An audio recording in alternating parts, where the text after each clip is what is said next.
Astagfirullah. Assalamualaikum warahmatullahi wabarakatuh. Alhamdulillah rabbil alamin, hamdan yuwafi ni'amahu yukafi'u mazidah. Asyhadu an la ilaha illallah, asyhadu anna Muhammadan abduhu wa rasuluh. Allahumma salli wa sallim barik ala nabiyyina Muhammad wa ala alihi wa ashabihi wa li baitihi wa dzurriyyatihi ajma'in. Ba'd. Mari kita mulai kajian ini dengan baca surah Al-Fatihah. Semoga Allah membuka kalbu pikiran kita dengan keberkahan surat Ummul Kitab Al-Fatihah. Bismillahirrahmanirrahim. Ya nusina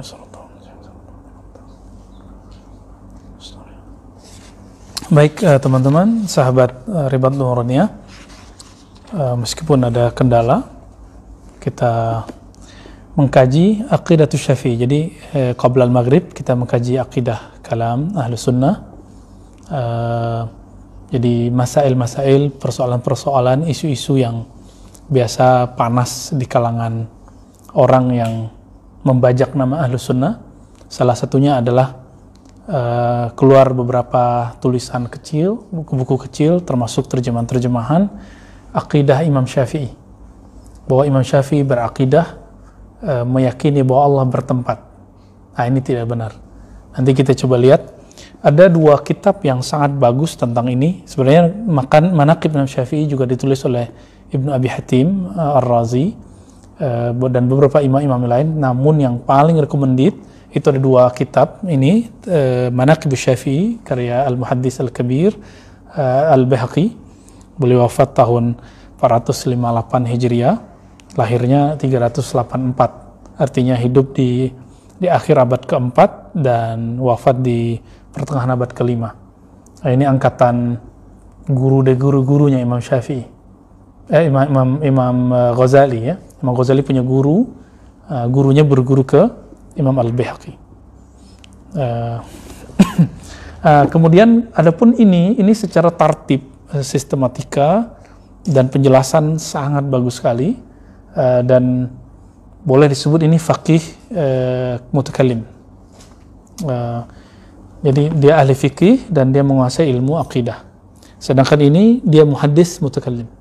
Dia ahli hadis dan menguasai ilmu kalam. Nah, tapi juga dia ahli fikih di sini, tapi uslubnya uslub ahli hadis, model ahli hadis. Kalau teman-teman nanti di PDF-nya juga sudah ada ya, bisa dibuka, itu halaman 385. Ma yustadallu bihi ala ma'rifati Syafi'i. Jadi Imam Baihaqi mengatakan bisanadina muttasil lahi ma yustadallu bihi ala ma'rifati Syafi'i bi usulil kalam wa sihhati i'tiqadihi fiha. Jadi riwayat-riwayat yang berkaitan dengan pengetahuan Imam Syafi'i terhadap ilmu kalam. Jadi kita sudah membahas sebelumnya bahwa ada orang yang menggunakan nama Imam Syafi'i untuk mengharamkan ilmu kalam. Apakah ini benar? Ternyata seperti ada suatu ilmu tidak baik. Misalnya ada suatu tema tidak baik dalam satu ilmu, begitu juga di kalam. Kalam itu dia satu cabang ilmu, beberapa temanya tidak baik dibahas. Nah, Imam Syafi'i sebenarnya begitu, ketika melarang orang membahas kalam itu bukan berarti mengharamkannya. Nah, di sini nanti ternyata Imam Syafi'i berbicara tema-tema kalam. Nah, ini contohnya. Apa akidah Imam Syafi'i? Apakah akidah Imam Syafi'i sama dengan akidah Imam Asy'ari? Karena dalam beberapa buku-buku yang berkembang PDF-nya di sosmed, saya lihat ada nukilan bahwa kalau mazhabnya Syafi'i, akidahnya mesti Syafi'i. Oke, saya senang dengan nukilan ini. Tapi ini kan aneh. Biasanya mereka yang anti dengan akidah aswaja Ahlus Sunnah yang kita kembangkan, kita pertahankan sekarang, mereka juga anti mazhab. Mereka melarang kita bermazhab ke mazhab Syafi'i. Mereka bilang, gak boleh bermazhab. Langsung saja kepada Rasulullah. Langsung saja kepada Allah dan Rasulullah. Tapi giliran kita memperjuangkan akidah Ahlus Sunnah dengan sistem yang disusun oleh Imam Asy'ari, bukan Imam Asy'ari yang buat. Imam Asy'ari itu cuma menyusun apa yang berserakan. Seperti Imam Malik menyusun ajaran ulama Madinah, bukan berarti Imam Malik membuat ajaran baru, tapi itu adalah mazhab ahli Madinah. Begitu juga Imam Syafi'i. Namun kenapa tidak ada istilahnya manhaj akidah Syafi'i? Nggak ada. Yang ada manhaj akidah Asy'ari, Maturidi, akidah Ibnu Taimiyah, akidah Muhammad bin Karram, siapa lagi? Orang-orang ini kenapa ketika disebutkan akidah mereka imamnya, tapi Imam Syafi'i nggak termasuk? Karena Imam Syafi'i lam yusannif kitaban fil aqidah. Itu sederhananya begitu. Beliau tidak mengarang kitab akidah karena beliau memerankan dirinya sebagai imam mujtahid dalam bab fikih. Itu penjelasan paling sederhana. Ya. Namun Imam Fakhruddin Ar-Razi dalam kitab ini mencoba meneliti karya-karya beliau. Bertemulah di Muqaddimah Ar-Risalah, Muqaddimah pernyataan-pernyataan beliau yang unik. Ternyata akidahnya sama. Nanti kita akan bedah masuk ke sini insyaallah. Namun sebelumnya teman-teman, di video sebelumnya, di kajian-kajian sebelumnya, rekaman-rekaman sebelumnya mungkin ada yang bertanya tentang ada orang yang memahami Allah bertempat di langit itu karena Imam Syafi'i menukil hadis Ainallah. Nabi bertanya ke budak perempuan di mana Allah, dan itu dinukil di kitabnya.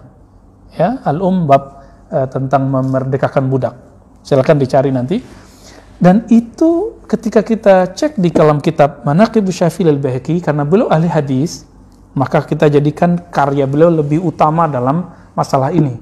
Jadi kita taruh dulu karya Imam Fakhruddin Ar-Razi karena beliau walaupun mengerti hadis mungkin jauh lebih hebat dari kita, tapi beliau tidak dikenal sebagai muhaddis. Teman-teman nanti bisa buka ya di tadi halaman 385 khusus tentang Ainallah. Ini sebagai penciri sebenarnya pengikut Syafi'iyah seperti Imam Al-Baihaqi, apakah memahami hadis di mana Allah, lalu dijawab oleh si budak di langit, itu seperti yang dipahami oleh orang-orang yang mencatut nama Imam Syafi'i bahwa Allah bertempat di langit. Di sini ternyata beliau menukil hadis Ainallah itu, ya. Disampaikan di sini, qultu hadzal ladzi naqalnahu anis Syafi'i. Inilah yang kami nukil dari Imam Syafi'i. Jadi beliau lagi berbicara tentang apa arti iman. Iman itu qaulun wa ada tasdik, lalu ada qaul, ada amal. Jadi ada amal qalbunya, lalu ada lisannya, lalu ada amal fisiknya. Lalu beliau mengatakan yazid wa yankus, iman itu bertambah dan berkurang. Ternyata Imam Asy'ari juga berbicara begitu. Namun Imam Asy'ari mengatakan bahwa yang asal dari iman itu adalah tasdik di qalbu. Oke, nah coba kita lihat di sini. Qala faqad akhbarana Abu Sa'id, ini halaman 394. Faqad akhbarana Abu Sa'id di paragraf ketiga bagian tengahnya, Ibn Abi Amr rahmatullah alaih, qala haddatsana Abu al-Abbas al-Asam, qala akhbarana Rabi'. Rabi' ini murid Imam Syafi'i yang paling banyak meriwayatkan hadis. Karena beliau seorang yang setia berkhidmah kepada Imam Syafi'i dan rajin, meskipun hafalannya tidak banyak tapi dia rajin. Ini Imam Ar-Rabi'. Beliau seniornya Imam Zakaria As-Saji, salah satu guru daripada bukan senior aja ya, guru dari Imam As-Saji. Imam As-Saji berguru kepadanya, juga berteman dengannya. Imam As-Saji, Zakaria As-Saji itu adalah guru dari Imam Asy'ari. Jadi nyambung. Asy'ari, As-Saji, Ar-Rabi', Asy-Syafi'i. Apa kata Ar-Rabi'? Anba'ana Asy-Syafi'i fi mas'alati i'taqi raqabatil mu'minati fil kafarah. Imam Syafi'i meriwayatkan kepada kami persoalan memerdekakan budak dengan syarat dia mukmin sebagai kafarah, penebus dosa. Qala idza wasafat ya'ni raqabah al-Islam fa'ataqaha bikamaliha. Apabila si budak perempuan itu terbukti dia Islam, maka memerdekakan dia secara utuh. Ajaza'at anhu, maka ini sah gitu. Qala wasafa al-Islam Apa karakter yang mencirikan dia sebagai muslim? Dijawab di sini, antashhada alla ilaha illallah wa anna muhammadar rasulullah. Dia bersaksi bahwa tiada yang disembah selain Allah dan Nabi Muhammad sebagai Rasulullah. Wa tabarra'a mimma khalafa al-islam min din. Nah, ini nasnya, ya. Jadi nggak ada kalimat meyakini bahwa Allah di langit, bukan begitu. Tapi hadis yang beliau sebutkan nanti itu hadis ainallah. Jadi Imam Syafi'i menyebutkan hadis di mana Allah, lalu jawab oleh si perempuan fis sama, di langit, tidak pernah meyakini bahwa Imam Syafi'inya bahwa Allahnya tinggal di langit atau bertempat di langit. Tapi itu dianggap perwakilan dari kalimat syahadat la ilaha illallah Muhammadur Rasulullah. Qala, berkata Imam Syafi'i, ya, wa ahabbu ilayya law imtahanaha bil iqrar bil ba'si ba'dal maut. Nah, saya lebih suka seandainya si perempuan budak itu atau seorang budak itu ditanya tambahan mengenai akhirat, dia percaya atau tidak gitu. Terus wa zaqara hadits Muawiyah ibn al-Hakam. Lalu Imam Syafi'i menukil hadis Muawiyah ibn al-Hakam yang kita bahas pada kajian sebelumnya, bahwa beliau memukul budak perempuannya, setelah itu merasa bersalah lalu dibawa ke Nabi, dan Nabi SAW bertanya, Aina Allah? Di mana Allah? Qalat fis sama. Dia berkata di langit. Qala man ana? Qalat anta Rasulullah. Siapa engkau? Engkau Rasulullah. Qala fa'atiqha. Maka Nabi berkata, merdekakanlah dia. Zada fihi ghairu Syafi'i, a'tiqha fa innaha mu'minah, ya. Selain Imam Syafi'i meriwayatkan bahwa merdekakanlah dia karena dia beriman. Nah, itu ada di riwayat Muwatta dan lain-lainnya. Jadi hadisnya menyebutkan ainallah, dan itu dinukil dalam kitab Imam Syafi'i. Ya, nanti kita bisa lihat misalnya kitab ya. Tapi Imam Syafi'i tidak memahami dan tidak pernah menaskan di situ annallaha fis sama, Allah bertempat tinggal di langit, hululan atau mutakhizan makan atau mutahayyizan, menempati makan, ya, makan tempat, ya, bahasa Arab. Itu tidak ada, ya. Kemudian wa zaqara fi riwayat Az-Za'farani fi Kitabil Qadim, dalam kitab Qadim yang diriwayatkan oleh Za'farani, dinukil hadis yang lain, hadis yang dengan redaksi yang mirip dengan redaksi Imam Malik. Apa itu? Anna rajulan minal ansar ja'a ila Rasulillah. Ada seseorang Ansar datang kepada Rasulullah, bijariyatin lahu sauda. Ya, dia ini budak perempuan yang hitam. Ya, mohon maaf, ya. Faqala Rasulullah SAW, atashhadina an la ilaha illallah. Apakah engkau bersaksi tiada yang disembah kecuali Allah? Qalat na'am. Qala atashhadina anna Muhammadar Rasulullah sallallahu alaihi wasallam, ya. Lalu ada tambahan bil ba'si, atuqinina bil ba's. Ya, qalat, nah semuanya dia tiga pertanyaan itu dijawab na'am. Ini bukti bahwa Imam Syafi'i yastadillu bil mursal sahih, bahwa ada hadis mursal yang sahih. Nah, ini salah satu hadis mursal yang sahih, hadis yang terputus tapi dia sahih. Kenapa? Karena Imam Syafi'i beristidlal dengan periwayat hadis yang lebih faqih. Nah, dan ini dijelaskan nanti di halaman 396. Qultu. Ya, jadi Imam Syafi'i Imam Baihaqi menjelaskan, amma hadis Muawiyah ibn al-Hakam faqad khalafahu Ubaidullah. Hadis Muawiyah ibn al-Hakam yang ainallah, di mana Allah, itu berbeda redaksi pada riwayat Ubaidullah. Fi lafzil hadis, pada lafaz hadisnya. Apa itu? Wa huwa wa in kana mursalan, meskipun itu mursal, hadisnya keputus, farwatuhu afqah, tapi rawinya lebih faqih. Berarti salah satu metode mentarjihkan satu riwayat, dilihat rawinya mengerti nggak apa yang diriwayatkan, gitu. Wa wafaqahu Syarid ibn Suwaid, ya, Ats-Tsaqafi mursalan. Nah, gitu. Nah, ini hadis juga dapat kita temukan dalam Sunan Al-Kubra, As-Sunan Al-Kubra karya Imam An-Nasa'i. Nah, namun dalam riwayat Imam Nasa'i nanti ada lafaz yang bakal disebut di setelahnya, ya, yaitu man rabbuk, siapa Rabbmu. Nah, itu ada tambahan di An-Nasa'i. Baik.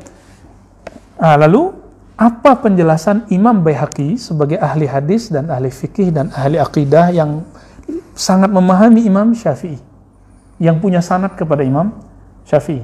Bukan seperti orang-orang yang hari ini dia boleh kita sebut hanya nemu kitab gitu.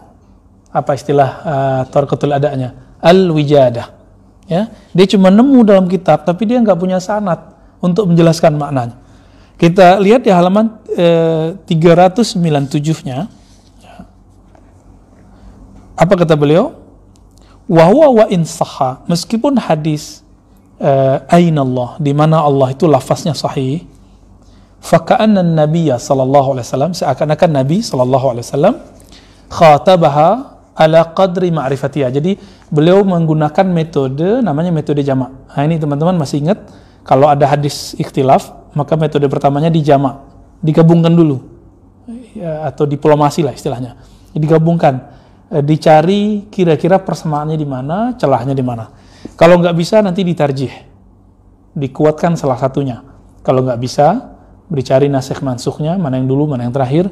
Kalau nggak bisa, baru tawakuf. Tapi tawakuf bukanlah bagian dari manhaj. Jadi metodenya cuma 3 sebenarnya yang tadi. Nah, beliau mencoba menggabung. Apa kata beliau? Khatabaha ala qadri ma'rifatiha. Jadi Nabi berbicara sesuai dengan standar IQ-nya jariyah, si budak. Inilah yang saya katakan berkali-kali. Kalau kita mengatakan sahabat ini cerdas, sahabat ini kurang cerdas, itu bukanlah menghina sahabat. Itu biasa. Itu nggak ada penghinaan di situ. Karena beberapa orang mengatakan saya menghina sahabat Nabi. Ya, ini tidak benar. Ya, kita adalah ahlus sunnah yang sangat mencintai sahabat. Dan apa kata Abu Hanifah? Nahnu rijal wa humur rijal. Kami rijal, mereka para sahabat juga rijal. Artinya di antara kami ada yang alim, mereka ada yang alim. Di antara kami ada yang tidak alim, di antara mereka ada yang tidak alim. Di antara kami ada yang cerdas, di antara mereka juga ada yang tidak cerdas. Nah, adapun sibabun, cacian, itu babnya bab akidah. Kalau babnya masuk ke bab akidah, artinya seperti caciannya orang-orang Syiah, itu baru masuk. Sedangkan ungkapan ini ungkapan standar, ya. Dan kalau teman-teman penasaran, silakan buka di Sahih Muslim yang kita bedah di waktu yang lalu, di bulan yang lalu, bahwa terlihat di situ memang perempuan ini tidak cekatan dalam bekerja, sehingga salah satu domba dari Ibnul Hakam ini dimakan oleh serigala, ya. Baik. Nah, kita mengatakan begitu, itu tidak ada masalah, ya, nggak ada masalah. Ketika Aisyah mengata-ngatai Muawiyah, dalam tanda kutip, kenapa Anda membunuh 12 sahabat Nabi? Itu bukan berarti Aisyah menghujat Muawiyah, ya kan? Ketika sahabat Nabi Talha dan Zubair awalnya berbaiat ke Ali, lalu keluar dari baiat kepada Ali dan mengikuti Aisyah. Lalu Aisyah memerangi Ali. Karena Aisyah berpikir waktu itu bahwa Ali pembunuh Utsman, salah satu yang bunuh Utsman. Bukan berarti mereka ini kemudian kita sebut munafik seperti yang dikatakan oleh orang-orang Syiah, enggak. Ini perdebatan politik. Nah, teman-teman, Nabi SAW, kata Imam Al-Baihaqi, khatabaha ala qadri ma'rifatiha, sesuai dengan knowledge-nya, sesuai dengan keilmuannya, IQ-nya, kepintarannya. Fa innaha wa amsaluha qabla al-Islam kanu ya'taqiduna fil awsan. Nah, coba lihat, ulama ahli hadis bercerita. Jadi jangan dulu emosi ketika bahasa di sini, terlalu semangat, lalu mengatakan Allah benar-benar di langit nih, hadisnya di Sahih Muslim. Coba lihat, orang yang paling mengerti hadis di zamannya, yaitu Imam Al-Baihaqi, mengatakan hadis ini menjelaskan keadaan si perempuan dan orang-orang yang sama dengannya sebelum Islam, kanu ya'taqiduna fil awsan. Mereka meyakini menyembah al-awsan. Apa arti al-awsan? Berhala, okay? Annaha alihatun fil ard. Bahwasannya berhala itu adalah tuhan-tuhan di bumi. Fa'arada ayya'rifa imana. Maka Nabi ingin mengetahui, mentes imannya dia. Dia imannya ke Tuhan di bumi atau bukan? Faqala laha aina Allah. Maka berkata Nabi kepadanya, di mana Allah? Hatta idza asyarat ilal asnam. Seandainya si perempuan mengisyaratkan ke bumi, ke ausan, ke asnam, berhala-berhala, arafa annaha ghairu mu'minah, atau arafa annaha ghairu boleh, ghaira sebagai badal boleh. Maka Nabi menyadari bahwa dia bukan beriman, tapi ternyata qalat fis sama, dia mengatakan di langit. Arafa annaha bari'at minal ausan, maka Nabi menyadari bahwa si budak perempuan itu terlepas dari berhala. Wa annaha mu'minatun billahi alladhi fis sama'i ilahun wa fil ardi ilahun, gitu. Ini coba kalimatnya menarik.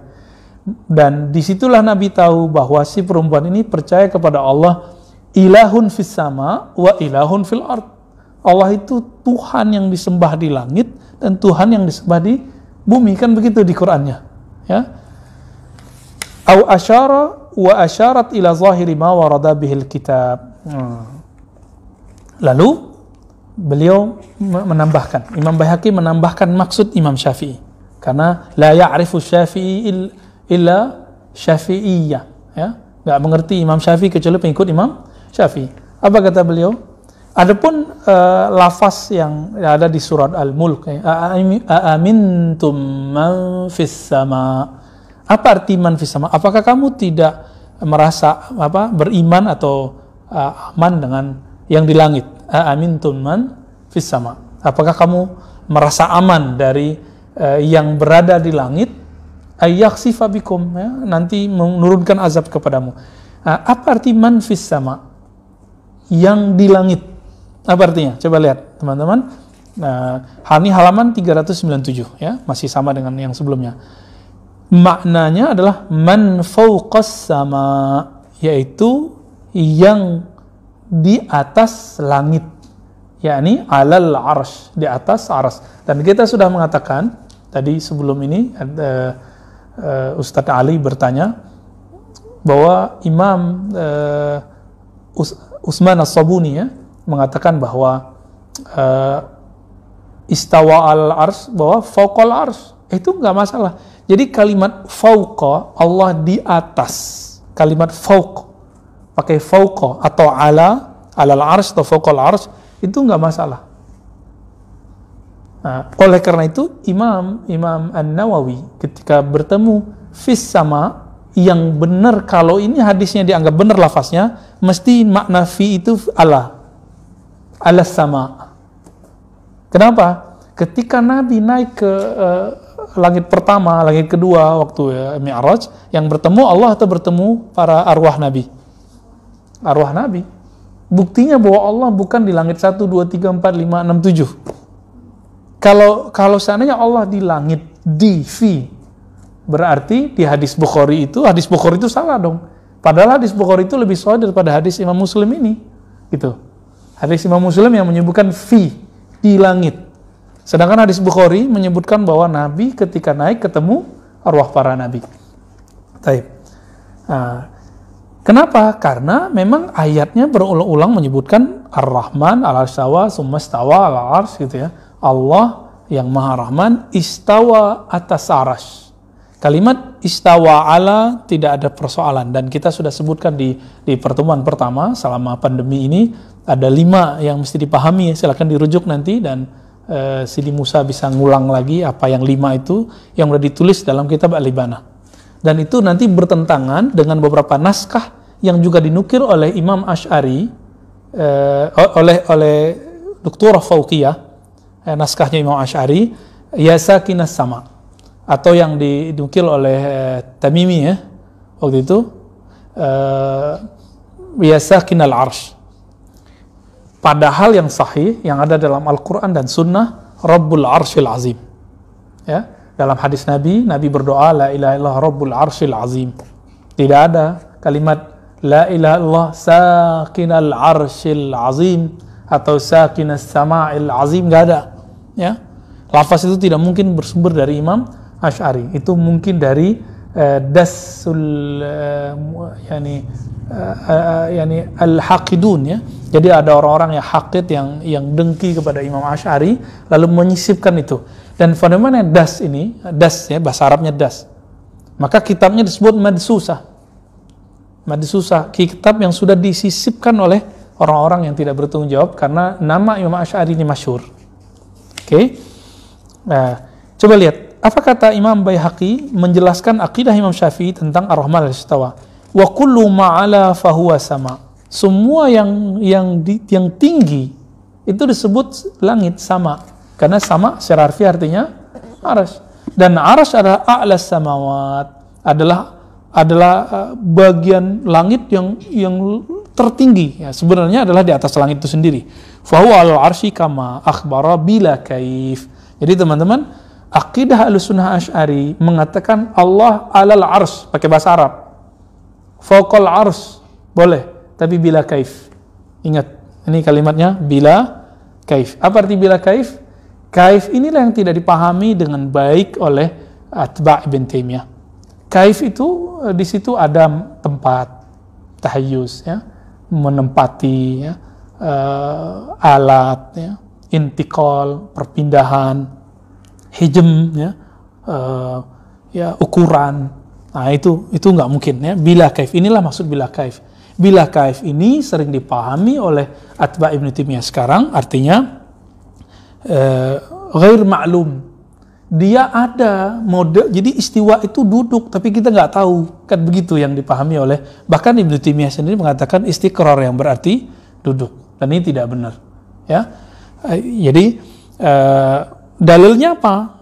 Dalilnya adalah laisa kamitslihi syai'. Maka beliau mengatakan bila kaif ba'inun min khalqihi ghairu mumasin min khalqihi. Ya, berjarak dari makhluknya dan tidak bersentuhan langsung dengan makhluknya. Nah, jadi Allah istawa al-arsy tanpa menyentuh bersentuhan seperti fisik, karena itu sifat dari jisim. Nah, kira-kira seperti itu penjelasan sederhana dari Imam Baihaqi terhadap Imam Syafi'i, ya. Karena teks yang tentang pembebasan budak, memerdekakan budak ini sering dipelintir oleh kawan-kawan kita, dan kita harus jelaskan secara jujur. Baik,